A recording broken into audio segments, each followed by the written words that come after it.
Hello and welcome back to G Max Studios. आज हम discuss करेंगे कि मैनुअल मोड में फोटोग्राफी कैसे की जाती है। मैनुअल मोड को अक्सर ऐसा बताया जाता है कि ये कोई बहुत ही ऐसी कॉम्प्लिकेटेड चीज़ है जिसे बहुत बड़े फोटोग्राफर्स इस्तेमाल करते हैं, लेकिन ऐसा बिल्कुल नहीं है। आज का एपिसोड देखने के बाद आप लोगों को लगेगा और समझ में आएगा कि मैनुअल मोड में शूट करना कितना आसान है। इससे पहले कि हम इस एपिसोड की शुरुआत करें, मैं चाहता हूं कि आप एपिसोड नंबर 5 देख के आएँ, जिसमें आईएसओ, अपर्चर और शटर स्पीड के बीच में जो रिलेशनशिप होती है उसके बारे में बताया गया है। अगर आपने एपिसोड ऑलरेडी देखा हुआ है तो कोई बात नहीं, चलिए सीधा शुरू करते हैं। मैनुअल मोड में जाने के लिए निकॉन कैमरास पे हमें एम मोड में जाना पड़ता है और कैनन कैमरास पे भी मैनुअल मोड में जाने के लिए एम पे जाना पड़ता है।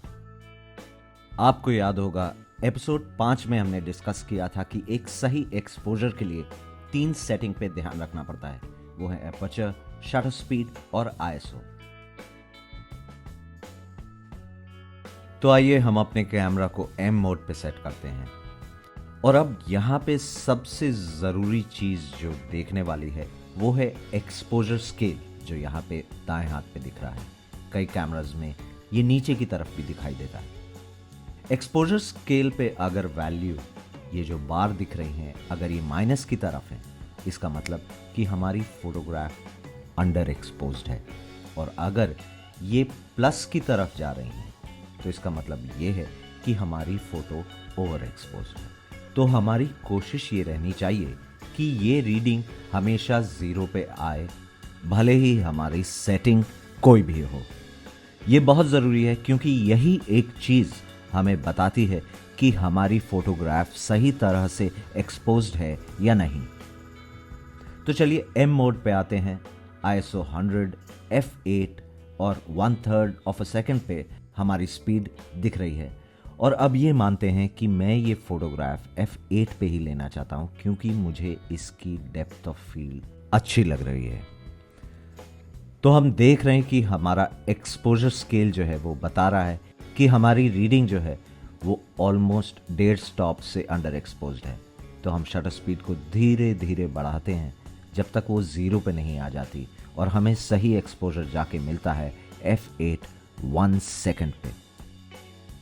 तो चलिए अब ये मानते हैं कि मैं ये फोटोग्राफ f4 पे लेना चाहता हूँ क्योंकि मुझे डेप्थ ऑफ फील्ड थोड़ी और कम करनी है, और जाहिर है कि इसके बाद हमारा एक्सपोजर तकरीबन 1.5 स्टॉप से ओवर हो जाता है।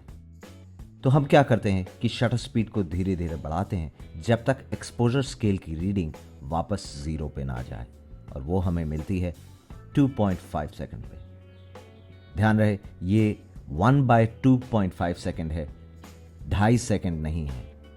तो चलिए अब मैं ये सोचता हूँ कि ये 1/2.5 सेकंड की जो रीडिंग है ये बहुत कम है और मेरा हाथ हिल जाएगा, तो मैं इसे 1/20 पे शूट करना चाहता हूँ। और जाहिर है कि फिर से हमारी फोटोग्राफ अंडर एक्सपोज हो जाती है। और क्योंकि मैं f4 का लेंस यूज़ कर रहा हूँ तो मैं इस लेंस को और नहीं खोल सकता। तो मेरे पास अब सिर्फ एक ही रास्ता है कि मैं आईएसओ को बढ़ाऊं, और वो हम तब तक बढ़ाते हैं जब तक हमारी एक्सपोजर स्केल की वैल्यू वापस 0 पे नहीं आ जाती। तो एक बार फिर हम आ जाते हैं सही एक्सपोजर पे, ISO 800 1/20 of a second f4 पे।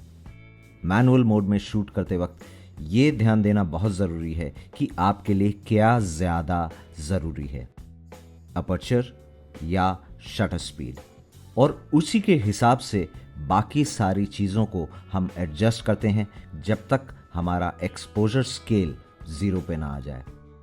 ये भी ध्यान रहे कि आईएसओ को हमेशा सबसे बाद में बढ़ाना चाहिए, क्योंकि आईएसओ बढ़ाने से हमारी फोटोग्राफ की क्वालिटी थोड़ी डिग्रेड हो जाती है, उसमें थोड़े ग्रेन्स आने लगते हैं। तो ये थी कहानी मैनुअल मोड की। अगले एपिसोड में हम डिस्कस करेंगे कि प्रोग्राम मोड में कैसे शूट किया जाता है।